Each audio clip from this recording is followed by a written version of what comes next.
Mesdames et messieurs, bonsoir. Merci d'avoir choisi RTI 1. Un seul titre à la une de ce 20h. La Côte d'Ivoire indépendante aura 61 ans demain, samedi 7 août. À la veille de cette célébration, le président de la République s'adresse à la nation. Le chef de l'État, Alassane Ouattara, sacrifie donc à la tradition un discours attendu. Dans ce 20h, nous suivrons en direct son allocution, le discours à la nation prononcé avant le 7 août.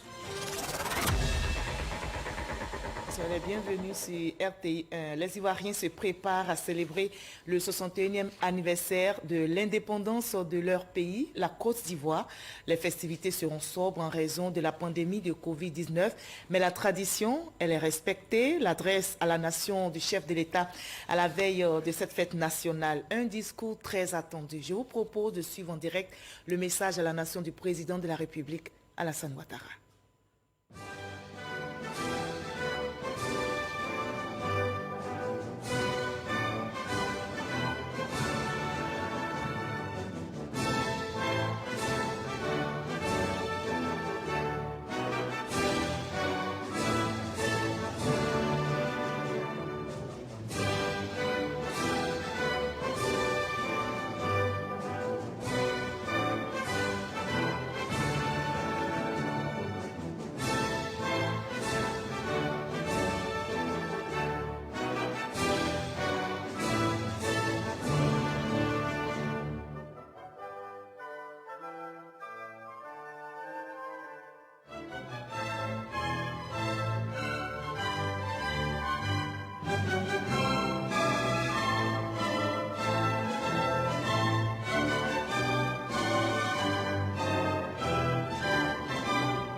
Ivoiriennes, Ivoiriens, mes chers compatriotes, chers amis de la Côte d'Ivoire, c'est toujours pour moi une immense joie de m'adresser à vous chaque année à l'occasion de la commémoration de l'indépendance de notre beau pays, la Côte d'Ivoire. Notre pays célèbre demain ses 61 ans d'indépendance. Oui, 61 ans d'histoire contemporaine, 61 ans d'expérience tirée de notre marche commune vers le développement. C'est également l'occasion pour nous de jeter un regard rétrospectif sur les événements heureux ou malheureux auxquels nous avons su faire face. Cette histoire commune, vécue de génération en génération, doit nous servir à faire toujours plus et toujours mieux pour l'épanouissement des Ivoiriens et la grandeur de notre nation. Mes chers compatriotes, chers frères et chères sœurs, dans ce moment de commémoration, je voudrais saluer la mémoire du plus illustre de nos dévanciers, le président Félix Houphouët-Boigny, ainsi que celle de tous nos aînés qui ont mené à ses côtés cette lutte pour notre indépendance. Je veux également saluer la mémoire de tous les bâtisseurs et de toutes les personnalités qui ont apporté leur pierre à l'édifice de construction de notre beau pays. Je voudrais rappeler avec émotion le souvenir de la perte brutale de mes fils, Feu Amadou Gon Coulibaly et Feu Ahmed Bakayoko, qui ont été arrachés trop tôt à notre affection.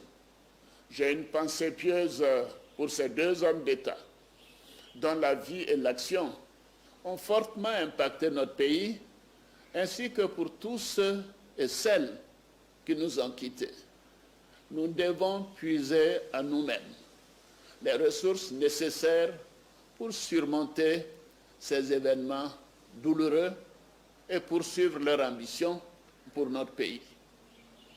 Mes chers compatriotes, ce jour de souvenir nous donne également l'occasion de faire l'état de la nation.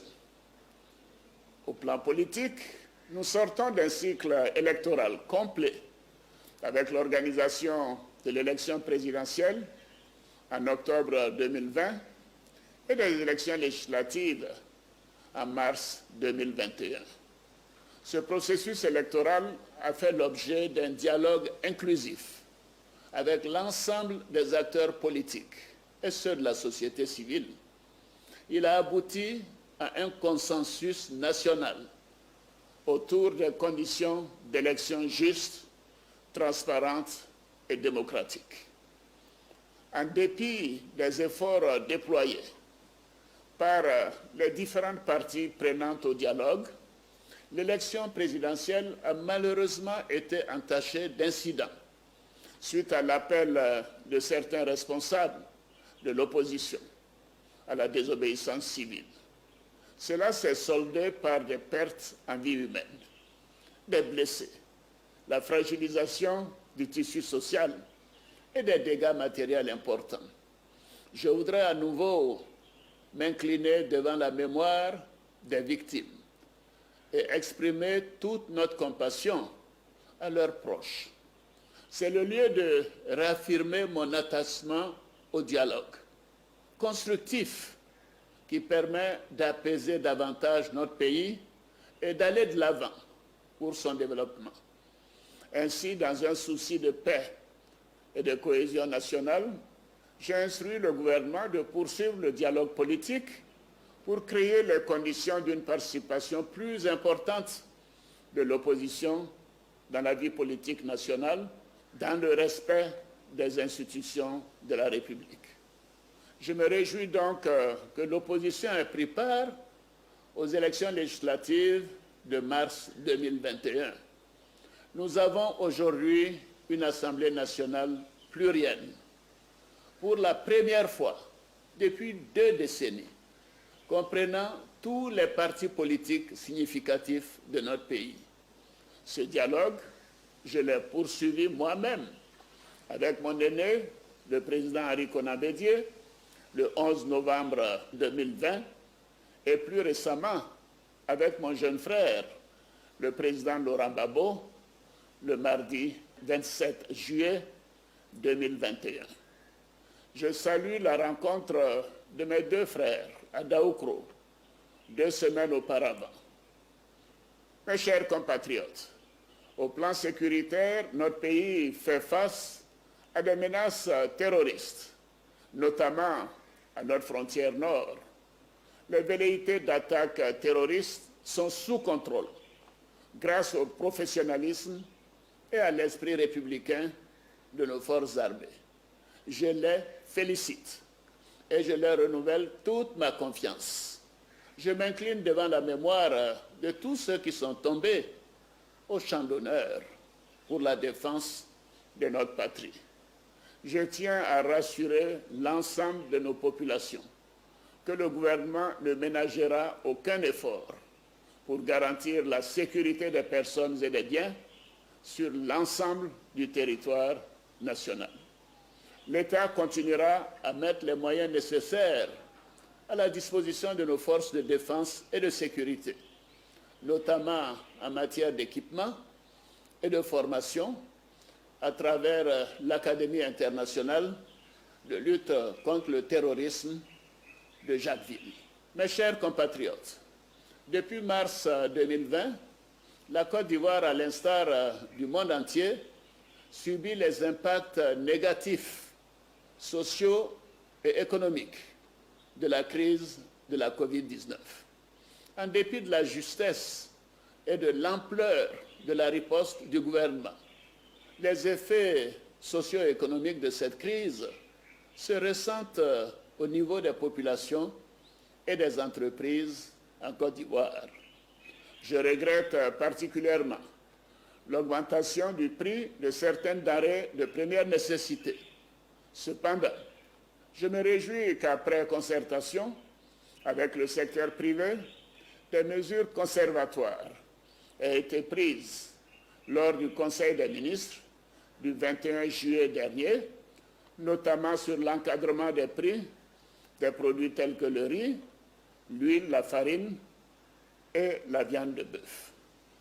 Afin de trouver une solution pérenne à cette problématique, le gouvernement travaillera au renforcement du contrôle et de la surveillance des prix sur les marchés, à l'amélioration de l'offre des denrées alimentaires, ainsi qu'à l'accélération du développement de l'industrie agroalimentaire. Je regrette également les coupures d'électricité que nous avons subies de mi-avril à mi-juillet 2021 et qui ont causé de nombreux désagréments aux populations et aux entreprises. Cette situation conjoncturelle est aujourd'hui derrière nous, avec notamment la résolution des pannes techniques et l'entrée en production de nouvelles centrales électriques dont la mise en service avait été retardée en raison de la pandémie de Covid-19. Je voudrais saluer mes concitoyens ainsi que toutes les populations vivant en Côte d'Ivoire qui ont fait preuve de compréhension et de patience durant cette période difficile. Mes chers compatriotes, notre pays poursuit sa marche vers le développement, en dépit de ces difficultés conjoncturelles et du contexte particulier lié à la pandémie de Covid-19. Les actions menées par le gouvernement ont permis d'améliorer de manière substantielle les conditions d'accès à la santé, à la protection sociale, à l'éducation, à l'emploi, à l'électricité et à l'eau potable. La résilience de notre économie, combinée à l'efficacité de notre plan de riposte économique et sanitaire, a permis de faire face à cette crise avec un taux de croissance positif d'environ 2% en 2020 contre une contraction de 3% au niveau mondial. Par ailleurs, plus d'1 million de doses de vaccins ont déjà été administrées et la bonne prise en charge des patients a permis d'avoir un taux de mortalité qui se situe parmi les plus bas au monde. Je salue les efforts du gouvernement dirigé par le Premier ministre Patrick Achi et je félicite l'ensemble des acteurs impliqués dans la lutte contre cette pandémie. Toutefois, la maladie est toujours présente avec l'apparition de nouveaux variants dans le monde. J'invite donc tous nos concitoyens à se faire vacciner, comme moi-même, et à continuer à respecter les mesures barrières. Mes chers compatriotes, chers frères, chères sœurs, mon ambition est d'aller encore plus loin dans la transformation de notre pays et l'amélioration des conditions de vie de chacun de nos compatriotes. Pour ce faire, nous devons être unis. C'est la base de notre programme, la Côte d'Ivoire solidaire. La Côte d'Ivoire a besoin du génie et de la force de travail de tous ses enfants, notamment de ces jeunes et de ces femmes. C'est pourquoi nous allons accélérer l'accès des populations à l'éducation, à la santé et au financement des projets à travers la mise en place d'un nouveau programme social du gouvernement qui viendra consolider les bases du programme initial tout en mettant l'accent sur les zones de fragilité telles que le Nord-Est. Nous allons également poursuivre le développement du secteur privé et promouvoir l'émergence de champions nationaux afin de créer plus d'emplois pour nos jeunes. Par ailleurs, notre administration doit être plus exemplaire en matière d'efficacité et d'intégrité. Ainsi, nous continuerons à faire la promotion de la bonne gouvernance et à lutter contre la corruption avec force et détermination. Mes chers compatriotes, notre pays a la capacité de faire face à tous les défis pour offrir à chacune de ses filles et à chacun de ses fils une vie meilleure. Pour cela, rien ne doit entraver la marche de la Côte d'Ivoire vers son développement et le bien-être de chacun. C'est pourquoi je me réjouis de toutes les initiatives visant à l'apaisement. Je ne ménagerai aucun effort pour cela, dans le respect de la loi et des institutions. Je note la mise sous contrôle judiciaire ou en liberté provisoire par les juridictions compétentes de 69 inculpés détenus suite aux événements survenus à l'occasion de l'élection présidentielle d'octobre 2020.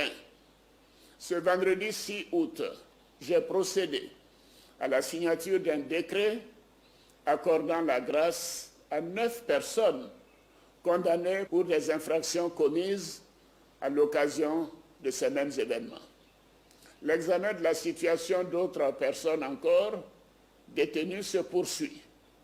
Par ailleurs, j'ai aussi procédé à la signature d'un décret accordant une remise gracieuse de peine à 3000 condamnés, dont la peine restant exécutée est inférieure ou égale à 1 an.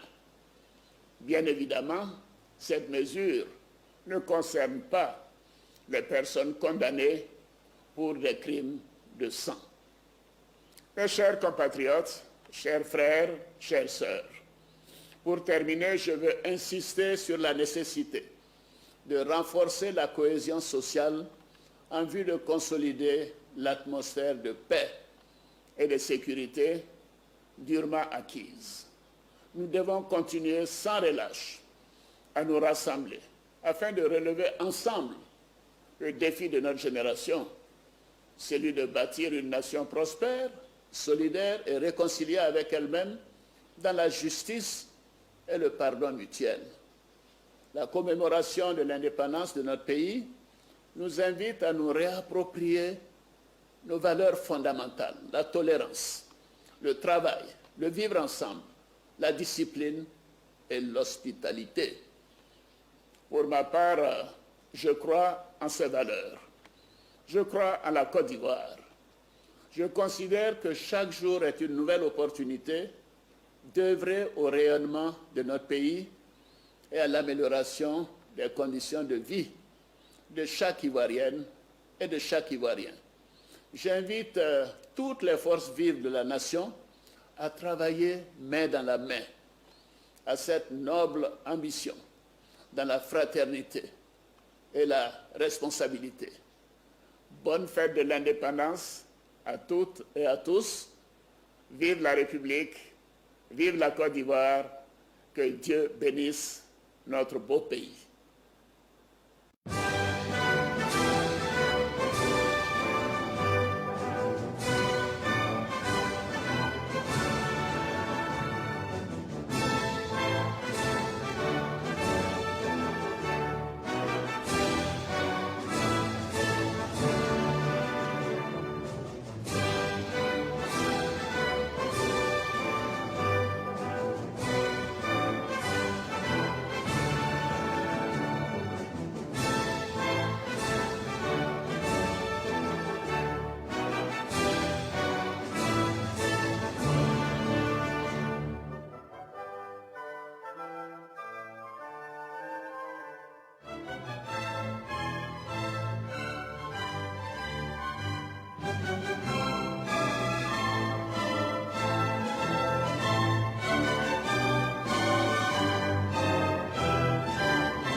Voilà, c'était l'adresse à la nation du président de la République, Alassane Ouattara, traditionnel message à la veille de la célébration de l'indépendance de la Côte d'Ivoire. Vous avez entendu le président de la République, il a évoqué plusieurs sujets, entre autres le renforcement de la paix dans notre pays. Et je rappelle que les festivités du 61e anniversaire seront sobres en raison de la pandémie de Covid-19 et la cérémonie officielle consistera en une cérémonie symbolique de prise d'armes au palais présidentiel.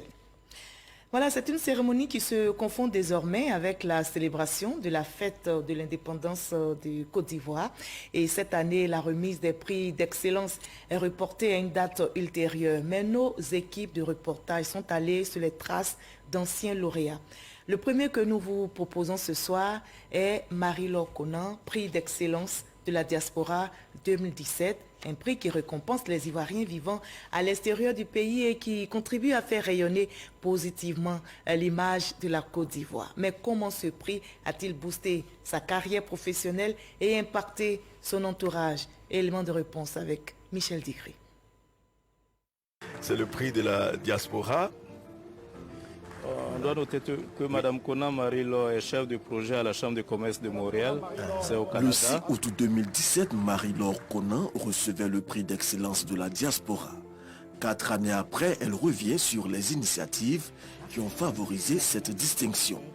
J'ai pu intégrer la Chambre de commerce du Montréal métropolitain et dans le cadre de mes fonctions, j'ai eu justement à mettre en relation des gens d'affaires issus de la Côte d'Ivoire et ceux du Canada. Donc j'ai accompagné à ce titre-là plusieurs missions commerciales. J'ai également lancé là, plusieurs initiatives, parmi lesquelles Faire affaire avec la Côte d'Ivoire, qui est un événement annuel qui consiste justement à faire rayonner la Côte d'Ivoire au Canada et au Québec et à mettre en relation des gens d'affaires, des femmes d'affaires issus là, de la Côte d'Ivoire avec leurs homologues canadiens. À cela, il faut ajouter ses actions au plan social. Alors, j'ai beaucoup été, on va dire, une sorte de marraine de mes compatriotes là, durant les premiers mois de leur installation. Il y en a plusieurs que j'ai même hébergés chez moi. Je les ai accompagnés dans leurs premières initiatives, dans leurs premières démarches.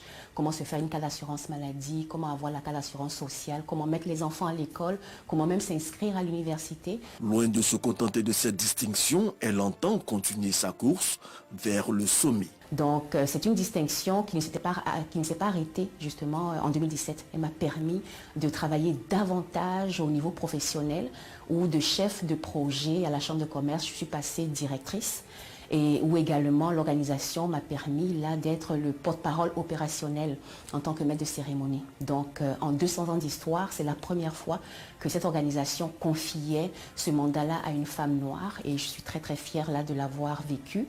Ce parcours est une source d'inspiration pour sa famille et ses collaborateurs. C'est une femme entreprenante et elle est vraiment forte dans toutes ses activités qu'elle entreprend. C'est vraiment une source de motivation pour moi. Elle me pousse à aller de l'avant. J'apprends beaucoup auprès d'elle. Personnellement, ça m'inspire énormément parce qu'il y a beaucoup de clichés sur les femmes noires disant qu'elles ne sont pas capables de vraiment rien faire du tout. Alors le fait que ma mère ait gagné beaucoup de prix et qu'elle soit déterminée à gagner encore plus dans le futur, ça m'inspire vraiment à devenir une femme comme elle. Ce prix, je le considère plus qu'une distinction ponctuelle. Je le considère comme une responsabilité pérenne parce qu'on devient des ambassadeurs là, de nos pays outre-mer, parce qu'on porte justement cette charge-là de toujours faire rayonner de façon positive la Côte d'Ivoire partout où on est. Pour Marie-Laure Conan, le gouvernement devrait établir une stratégie pour fédérer les expertises de tous les lauréats du prix d'excellence au service de la Côte d'Ivoire. Eux, ils sont nostalgiques des fêtes tournantes et ils en parlent avec beaucoup d'émotion. Vous allez le voir, la célébration de la fête nationale dans les villes est réclamée par les anciens. Cette fête tournante favorisait, vous vous souvenez, le développement des localités et renforçait la cohésion. Les anciens des années 60 que notre équipe de reportage conduite par Sephora Zegui a interrogé évoquent l'engouement autour de ces célébrations tournantes. À Nono, commune de Cocody, c'est dans une atmosphère bon enfant que nous retrouvons Raymond, 56 ans, enseignant à la retraite, entouré de ses enfants. C'est avec nostalgie qu'il leur raconte la célébration de la fête de l'indépendance des années 70 à 80. Ce qui nous retenait dans cette fête-là, c'était d'abord le défilé. Le défilé des civils, des élèves et autres. À cette époque, Raymond avait 15 ans. Il se souvient comme si c'était hier de l'engouement qu'il y avait autour de la fête nationale. À l'époque, vraiment, la fête d'indépendance était de très bonnes fêtes, très belles fêtes, que tout le monde souhaitait voir même. Tout le monde souhaitait voir, parce que là, je me rappelle bien, On sortait de partout, on courait de partout, rien que pour aller assister à la fête. On faisait passer des chars dans lesquels, je ne sais pas si c'est des chars, des camions, dans lesquels on représentait la forêt ivoirienne, dans ces camions-là. À 19 ans, Guy Pérol, son fils, n'a peut-être pas vécu la fête nationale à l'époque de son père, mais il a une autre vision que celle de son père. Pour la fête d'indépendance, on a attribué peut-être une fonction à la commune de Cocody. Chaque commune devait être représentée par quelque chose. Alors, au moins, ça allait au moins créer une ambiance pour cette fête d'indépendance. À quelques mètres de chez Raymond, nous faisons la rencontre de Léona Abolé, 70 ans, autre témoin privilégié de la fête de l'indépendance sous l'ère Félix Houphouët-Boigny. Il l'a vécu très tôt, étant caméraman à la radio-diffusion télévision ivoirienne en 1966. Il nous explique son premier reportage relatif à la fête de l'indépendance. La première fois qu'on m'a mis sur un reportage d'indépendance, j'étais très content. On m'a mis dans l'hélico. On voyait les gens qui faisaient le défilé. Et puis on prenait ce qu'on dit, les images de côté. C'est comme ça, parce qu'il faut avoir les images de l'extérieur. Léona nous a également raconté un fait qui a créé la panique lors d'une édition dont il ne se souvient plus du lieu ni de l'année. Après le défilé juste, je ne sais pas si c'est un coup d'État ou bien quelque chose. Donc, il y avait, je peux dire, une bombe ou quoi là, parce que comme je disais, je ne sais pas, qui a éclaté. Et les gens couraient de gauche à droite. Les ministres, tout ça là. Qu'il s'agisse de Raymond ou de Léona, tous sont unanimes. Les fêtes tournantes ont apporté le développement dans les villes et communes de la Côte d'Ivoire. Beaucoup de choses avaient changé. Les voiries. Il faut entretenir les voiries. Ensuite, des bâtiments qui étaient là, il fallait donner des couches de peinture. Donner des couches de peinture sur tout le tronçon du défilé. Les maisons ont été repeintes. Vous voyez? Donc ça donnait... On retrouvait les quartiers comme si, un nouveau visage. Nostalgiques des années 60 à 80, Raymond et Léonard n'ont qu'un seul regret, la fête d'indépendance tournante de leur époque. Ils souhaitent revivre ces moments de gaieté avec leurs enfants et petits-enfants avant leur départ pour l'au-delà. Et espérons que ce vœu se réalisera. La cérémonie de célébration du 61e anniversaire officiel consistera donc en une cérémonie symbolique de prise d'armes au palais présidentiel. La cérémonie qui sera retransmise en direct sur RTI 1 demain samedi 7 août. Et fête rime avec décor et embellissement du cadre de vie. Nous sommes dans la Semaine nationale de la propriété. Elle a débuté le 1er août dernier. C'est une tradition observée à la veille de la fête nationale, la célébration de l'indépendance de notre très beau pays. Et cette édition est célébrée officiellement dans la commune d'Atekoubé, à pour slogan « La propriété de mon cadre de vie, je m'engage », nous rapporte Grace Kando. Cette action de nettoyage par ses membres du gouvernement marque la célébration officielle de la Semaine nationale de la propriété. Agbon Village, dans la commune d'Atekoubé, a été choisi pour abriter l'événement. Quels que soient nos moyens, la qualité de vie et de notre environnement dépend avant tout de nous-mêmes. Une cérémonie marquée par l'installation du comité communal d'hygiène et d'assainissement, ainsi que la remise de prix aux meilleurs comités locaux et partenaires de la salubrité. Nous sommes heureux et fiers d'avoir été distingués ce jour. Nous avons participé aux différentes opérations au cours des balais, aux différentes opérations grand ménage sur toute l'étendue du territoire national. Démarrée depuis le 1er août, la Semaine nationale de la propriété est à sa 6e édition. Elle vise à susciter le goût de la propriété et à apprendre les éco-gestes à tous les niveaux. La propriété est non seulement un défi du quotidien, mais également un enjeu sanitaire, une exigence socio-culturelle de haute portée pour l'image et le rayonnement de notre pays. À cette célébration, le Premier ministre Patrick Achi s'est fait représenter par la ministre de la Fonction publique et de la modernisation de l'administration. Le gouvernement y a pris et continue d'y prendre sa part avec des actions et des investissements forts dans la modernisation de la gestion des déchets solides et liquides ainsi que des ordures ménagères.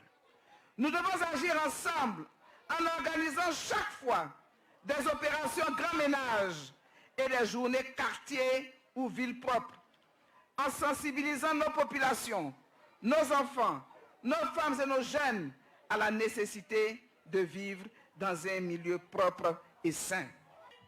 Pour maintenir le cap de la propreté dans la commune d'Atekoubé, du matériel d'hygiène et de salubrité a été remis aux populations.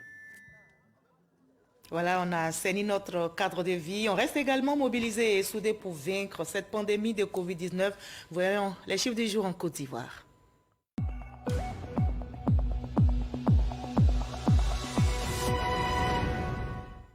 Voilà, restons vigilants. Le coronavirus continue de circuler. Ceci où on dénombre en Côte d'Ivoire 135 cas positifs sur 3275 échantillons prélevés, soit 4,1% de cas positifs, 79 nouvelles guérisons et 0 décès, 901 cas actifs. 1 120 944 personnes se sont faites vacciner à ce jour. Faisons-nous tous vacciner, préservons notre santé et celle des autres en observant toujours les gestes barrières, ces gestes simples, mais ces gestes qui sauvent. Nous nous rendons à présent dans les locaux de l'École nationale supérieure de statistique et d'économie appliquée qui célèbre ses 60 ans d'existence. Le Premier ministre Patrick Kachi y était hier jeudi pour prendre part à la cérémonie de sortie des étudiants. L'NCA, établissement de renom créé en 1961, a formé à ce jour plus de 4000 statisticiens issus de plus de 20 pays, nous rapporte Alexis Ouedraogo. L'ENCA, c'est l'École nationale supérieure de statistique et d'économie appliquée. Ce jeudi, elle célèbre l'excellence, la diplomation des étudiants de sa promotion 2021. La formation à l'ENCA a la particularité de mobiliser les théories mathématiques, statistiques et économiques dans les connaissances transmises, augmenter des disciplines connexes pour le renforcement des analyses. Pour la ministre du Plan et du Développement, cette célébration intervient à l'heure où le chef de l'État promeut un capital humain de qualité. Forte de son expérience depuis 1961, l'école est aujourd'hui une référence sur le continent. En 2019, l'NCA obtient l'accréditation internationale de la filière ISE par la Commission des titres des ingénieurs. En 2020, l'NCA ouvre la filière des analystes statisticiens et organise pour la dernière fois les concours d'entrée dans les filières ITS et AD. Il n'y aura désormais que les ISE et les analystes statisticiens qui vont rentrer donc avec un niveau Bac plus 3. Remise de diplôme aux étudiants, reconnaissant de la qualité de la formation. Quand il prend la parole, le chef du gouvernement encourage l'ensemble de la promotion à poursuivre les efforts pour toujours plus d'excellence. J'encourage le corps enseignant et les étudiants à viser toujours plus haut et à produire aussi toujours plus d'intelligence économique stratégique pour les gouvernants que nous sommes et jouer ainsi le rôle de think tank interne dont nos États ont grandement besoin pour accompagner l'évaluation de leur politique publique et de leur constante adaptation. À cœur ouvert, Patrick Kachi exhorte la nouvelle promotion à garder le cap sur les notions de valeur. Que vous soyez ambitieux, que vous ne soyez pas ambitieux, que vous vouliez grimper, vous ne vouliez pas grimper, que vous vouliez qu'on augmente votre salaire, qu'on ne l'augmente pas, si vous travaillez, si vous êtes sérieux, tout ça arrive. Tout. Parce que vous êtes concentré sur le travail. Vous êtes sérieux avec votre travail. Et tout le monde a besoin de gens dont la cervelle est bien faite, qui veulent travailler et qui sont sérieux. Ces valeurs que vous avez apprises ici, ce sont ces valeurs-là qui vont vous conduire également dans la vie professionnelle. La rencontre a été l'occasion d'inaugurer le bâtiment de la recherche et de la coopération internationale. Patrick Kachi a aussi annoncé la construction pour très bientôt de la résidence universitaire de l'école. Hier jeudi, l'école de gendarmerie de Torogué dans le Haut-Sassandra a abrité une double cérémonie de baptême de la 22e promotion des élèves sous-officiers composée de 545 éléments, dont 25 filles, et de prestation du serment de la 21e promotion des élèves sous-officiers. Le ministre de l'Intérieur et de la Sécurité, Vagondo Diomandé, a invité tous ces officiers à être des gendarmes professionnels et exemplaires. Walter Madou Ouattara pour le reportage. En forme d'épée, le glaive est le symbole de la gendarmerie nationale. Indication de droiture, de l'égalité portant la mention pro patria, pro légué, pour la patrie et pour la loi. C'est la base de la formation des gendarmes. La remise du glaive est un moment important. La tradition est respectée à cette double cérémonie de baptême de la 22e promotion composée de 545 éléments, dont 25 filles, élèves, sous-officiers et de prestations de serment de la 21e promotion des élèves sous-officiers d'un effectif de 401, dont 23 filles. Cérémonie tenue à l'école de gendarmerie de Torogué. Agent de la promotion, arrêtant de nos chefs, Euma Beignet Franck, j'ai reçu les mains du major de la promotion, maréchal de logis-chef, Kofi Nangui Félix. Située dans le Haut-Sassandra, à quelques encablures de la commune de Daloa, l'école de gendarmerie de Torogué est un centre de formation par excellence selon le commandant école. Cet établissement, depuis sa création en 1998, a inculqué les fondements du métier de gendarme à 21 promotions d'élèves sous-officiers, soit un total de 11 819 sous-officiers. Quant au perfectionnement des officiers, le cours des commandants d'unité de gendarmerie, assuré désormais par l'institution sous l'impulsion du commandant supérieur, a permis de renforcer les capacités de 150 officiers en 3 sessions depuis 2019.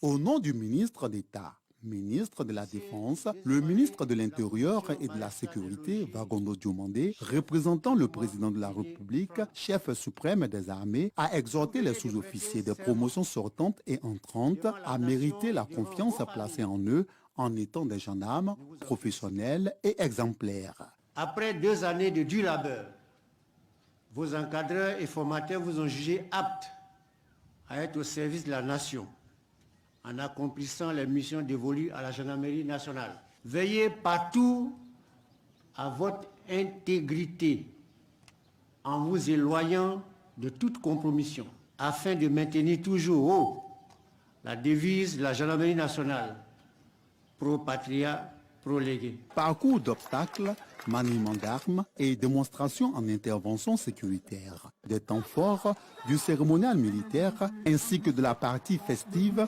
ont captivé parents, amis et connaissances qui n'ont pas voulu se faire compter l'événement.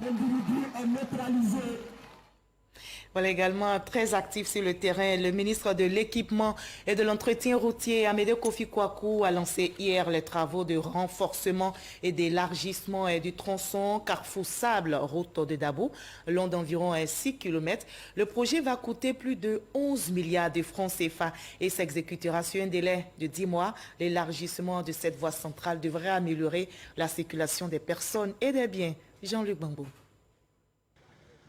L'élargissement du tronçon Carrefour-Sable, route de Dabo à Yopougon, bientôt une réalité. Cet axe, l'une des principales voies de sortie de la commune et d'Abidjan, reste l'une des plus congestionnées du fait de son étroitesse. L'état de nos routes existantes, malgré les efforts consacrés pour les maintenir à niveau de service acceptable, demeure une cause des embouteillages monstres et des accidents de circulation au sein de notre cité.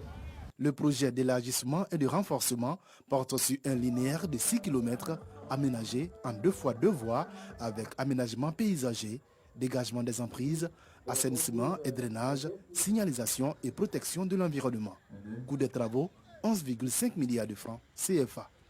L'élargissement de cette voie centrale de votre chère commune va améliorer sensiblement la circulation des personnes et des biens en réduisant la congestion de la circulation trop souvent vécue sur cet axe routier urbain et dynamiser les activités économiques dans votre commune.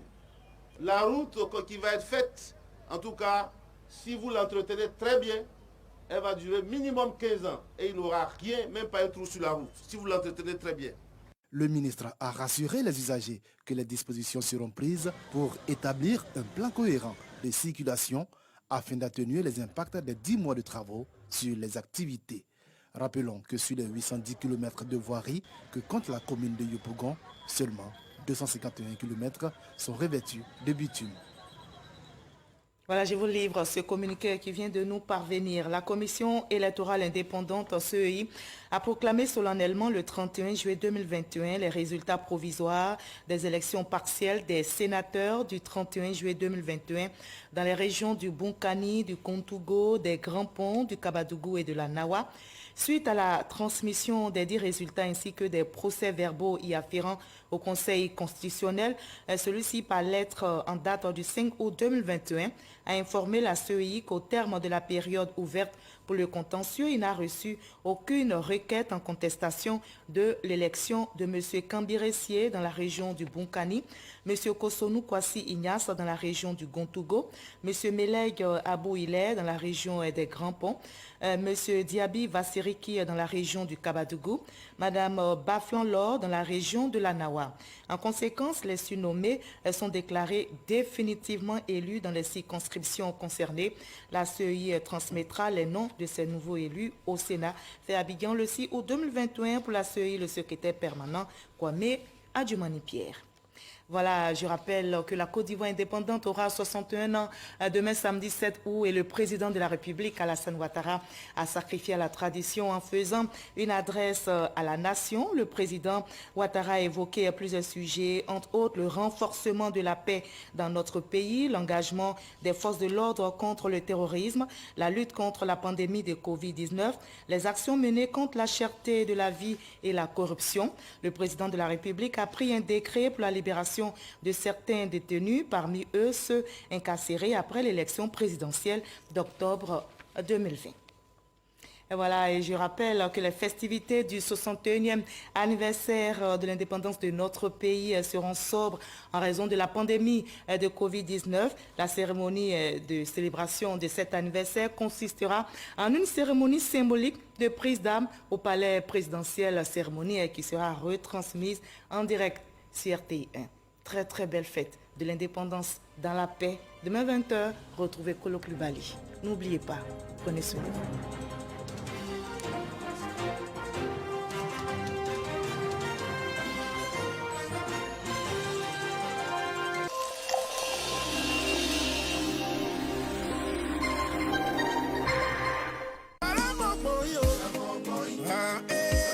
J'aime ma Côte d'Ivoire, la terre d'Ivoire, car c'est le bien le plus précieux que nous ont légué nos parents. La Côte d'Ivoire est notre héritage. Nous sommes riches de notre joie de vivre et de notre optimisme à toute épreuve. En Côte d'Ivoire, c'est toujours en Boï que nous célébrons l'amour de notre pays autour d'une bière ivoire. Bonne fête de l'indépendance à vous avec la bière ivoire.